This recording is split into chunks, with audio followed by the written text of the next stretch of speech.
자, 첫 번째 문제 풀어보죠. 밑줄근 특사가 파견된 배경으로 가장 적절한 것은? 이라는 문제예요.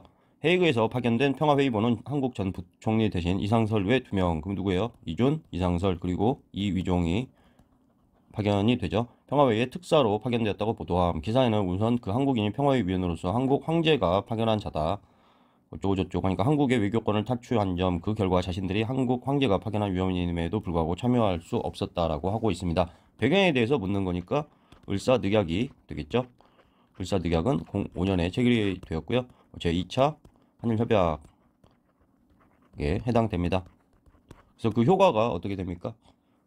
정답 먼저 찾아볼까요? 현재를 읽어보니까 임오곤란이 일어났다 하게 되면 82년에 임오곤란이 일어나게 되죠. 임재상 해가지고 재물포조약과 상민수륙부역 장전, 그리고 청에서 파견한 외교 고문 멜렌도르프와 마젠창까지를 기억하면 좋겠습니다. 뭐 거의 임재상에서 한 10개 중에 9개가 출제가 됩니다. 이번 집강소가 설치되었다 하게 되면 94년도에 동학 농민운동에 대한 선지가 되겠죠. 3번 을사늑약이 체결되었다. 이거 뭐 정답이 될 테고요. 4번 조선의 태영령이 제정됐다 하면은 1910년대 일제강점기에 대한 이야기죠. 5번 대한제국의 군대가 해산되었다. 그러면 정미 7조약이 되죠.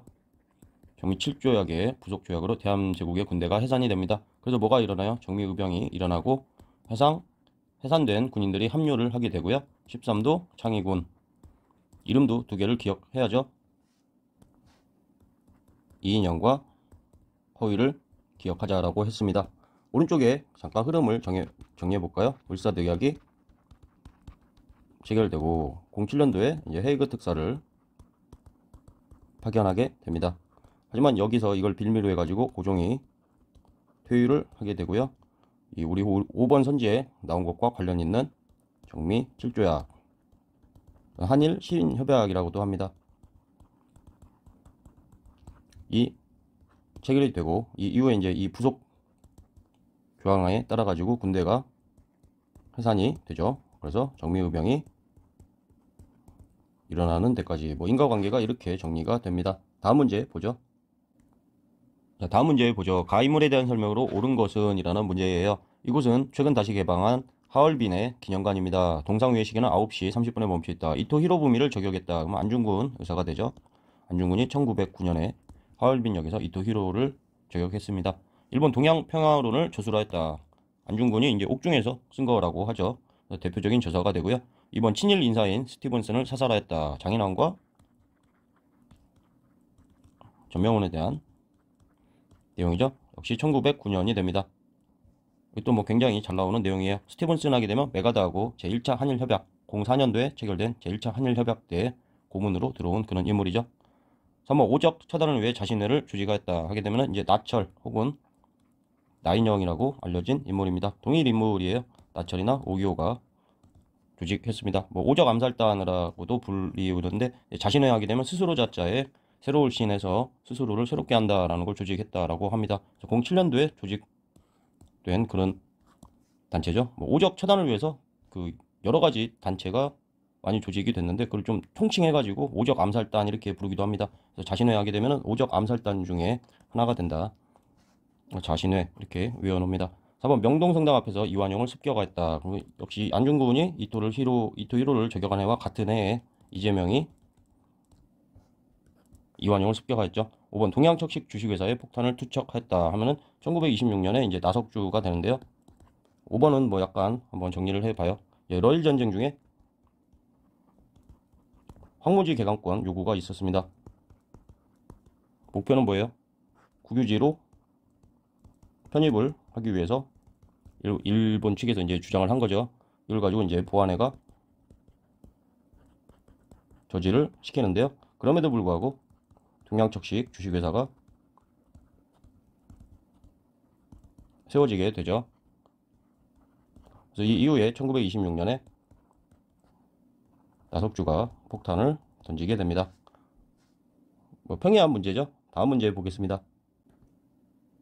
자, 다음 문제 보죠. 다음 조약이 체결된 이후에 사실로 옳은 것은? 이라는 문제예요. 2조 러시아 제국 정부는 일본국이 한국에서 정치군사 경제상의 탁월한 이익을 갖는다는 것을 인정하고 한국에서 필요하다고 인정하는 지도 보호 감리의 조처를 함에 있어 이를 방해하거나 간섭하지 않을 것을 약정한다라고 했습니다. 먼저 이제 러일 전쟁이 있게 되죠. 러일 전쟁이 04년도에 있게 되는데 이제 이 전쟁이 이어져서 05년도에는 이제 전쟁이 끝납니다. 그래서 포츠머스 조약이 체결이 되어, 이게 우리 제시문에 나온 그런 내용입니다. 이제 일본이 승리를 한 거죠.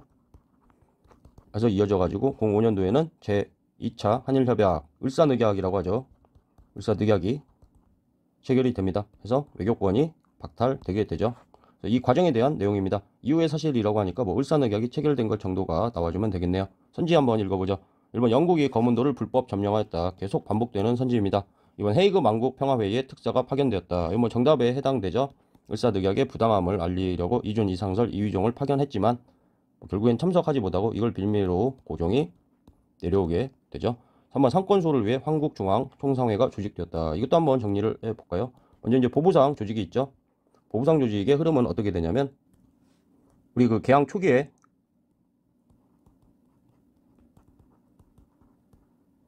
해상공국을 이제 설립을 해 줍니다. 이 이후에는 이제 황국협회가 되죠. 황국협회가 돼가지고 뭐 계속 친정부적인 그런 행보를 보이고 있습니다. 황국협회는 이후에 독립협회를 해산하는데 동원이 되죠. 반면에 이제 우리 선지에 나온 황국중앙총상회는 시전상인들이 황국협회가 생긴 같은 해에, 황국협회라고 하면 안 되죠. 황국중앙총상회, 황국중앙총상회를 만들어 가지고 독립협회 쪽을 지지하게 됩니다. 서로 이제 반대쪽에 있는 게 되는 겁니다. 그래서 3번 98년에 해당되니까 이 이전에 해당되는 일이죠. 4번 선지도 읽어봅니다. 유생 출신의 유인석이 이끄는 의병이 충주성을 점령하였다라는 내용이 나오고 있는데요. 을미의병과 관련된 내용입니다. 맨 최초에 일어난 의병이죠. 우리가 의병을 3개 외워둔다라고 했습니다. 을미의병, 을사의병, 그리고 정미의병까지 외워두면 되겠습니다. 을사늑약에 이때 나온 게 이제 을사의병이 되죠. 인물이 누가 있어요? 최인석하고 신돌석을 기억해야 한다. 유인석 하게 되면은 맨 처음에 유인석과 이성훈까지를 기억을 해 두시면 되겠습니다. 자, 5번을 한번 읽어볼까요? 일본 군함이 관세 문제로 두모포에서 무력 시위를 벌였다라고 하고 있습니다. 이 내용도 간단하게 한번 정리를 해봐요. 우리가 76년에 강화도 조약이 체결이 되고 부록도 있는데 이제 무역 규칙이 있죠. 무역 규칙은 3무 무역 규칙 해가지고 무관세, 무항세, 무제한 양곡 유출이 문제가 됐습니다. 그중에 이제 무관세가 있잖아요. 이게 이제 이후에 83년에 개정이 되면서 관세 조항 들어오고 방공령 들어오고 최혜국 대우가 들어오게 되는데요. 그러면 이 사이에는 관세가 지금 없는 상태잖아요. 그래서 두모포에다가 이제 해관을 설치를 해가지고 관세를 받으려는 시도를 하게 된 겁니다. 근데 일본 군함이 관세 문제로 무력 시위를 벌였다라고 하잖아요. 거기 이제 군함이 들어와가지고 이게 관세를 받으려는 시도가 실패했다, 그런 내용입니다. 이것도 뭐 역시나 이 앞에서도 한번 본 적이 있죠. 반복되고 있는 선지입니다. 다음 문제 보죠. 자, 다음 문제 읽어봅니다. 가바에 들어갈 내용으로 가장 적절한 것은, 인물로 보는 우리 역사, 우리 학교에는 격동의 시대를 살았던 인물들의 삶을 말해보는 자리를 마련했다. 보니까 뭐 익숙한 이름들이 있습니다. 최익현, 김옥균, 전봉준, 뭐 다 알고 있는 이름들이죠. 선지를 하나씩 읽어봅니다. 1번 반침략 기치를 들고 우금치 전투에 참여하다. 뭐 맨 마지막이 되죠. 논산에서 모인 다음에 우금치에서 2차 봉기가 되겠습니다. 우금치 전투에서 이제 패배를 하게 되고 이후에 전봉준이 잡히게 되죠. 전봉준에 대한 설명이기 때문에 가가 아니라 다에 해당하는 그런 내용입니다. 자, 2번 읽어볼까요? 군국기무처의 총재로 개혁을 주도하였다. 김홍집이죠. 김홍집은 뭐 계속 등장한다고 했습니다. 영의정이기 때문에 그렇죠. 그래서 김옥균이 아니라 김홍집에 대한 이야기다. 다 입헌군주제를 꿈꾸며 갑신정변을 일으키다. 김옥균에 대한 이야기죠. 그래서 다도 아니고. 4. 을사늑약에 반대하여 항일의병을 이끌었다. 라면 이제 김홍집이 아니라 을사늑약 하게 되면 보기에 있는 인물 중에서는 최익현에 해당하겠죠. 쓰시마섬에 가서 순국했다라는 내용까지도 반복적으로 출제가 되고 있습니다. 5번 평민의병장에서 대한독립군 사령관으로 활약하였다. 홍범도도 이제 정미의병 때 참여를 했었습니다. 평민의병장 하게 되면 정미의병 때 참여한 걸 이야기하는 거고요. 이후에 이제 대한독립군 사령관으로 홍범도가 등장하게 되죠. 이후에 뭐 홍범도에 대해서 잠깐 정리를 해보자면 정미의병 때 참전을 하게 되고요. 이후에 이제 대한독립군이 돼가지고 1919년이죠. 1920년에 청산리 대첩이 나오게 되는데요. 청산리 대첩에서 승리를 하게 됩니다.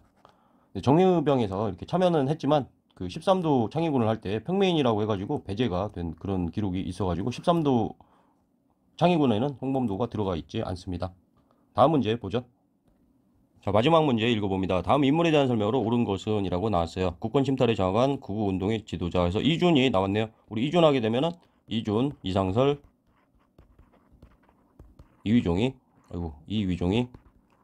헤이그 특사로 파견되었다. 이 내용을 잘 알고 있죠? 왼쪽을 한번 읽어봅니다.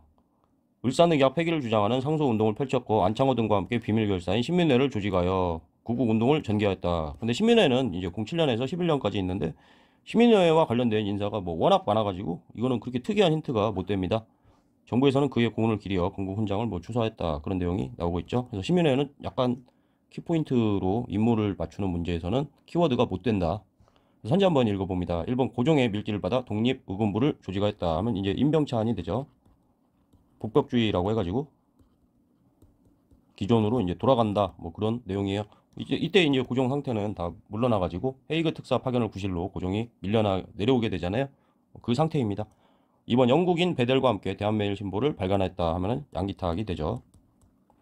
3번 평양에서 조선물산 장려회 발기인 대회를 개최하였다. 평양에서 조만식이 개최를 한 거죠. 3번 북간도에서 서전서숙을 설립하여 민족 교육을 실시하였다. 그럼 이 상설에 대한 내용이 됩니다. 1906년이 되는데 5번 네덜란드 헤이그에서 열린 만국 평화회의의 특사로 파견됐다. 뭐 이게 가장 잘 알고 있는 그런 내용이 됩니다. 뭐 1, 2, 3, 4, 5가 뭐 전부 다 중요한 내용인데 4번은 약간 반복성이 좀 낮은 것 같고 1, 2, 3번은 굉장히 중요한 내용이죠. 여기까지 하겠습니다.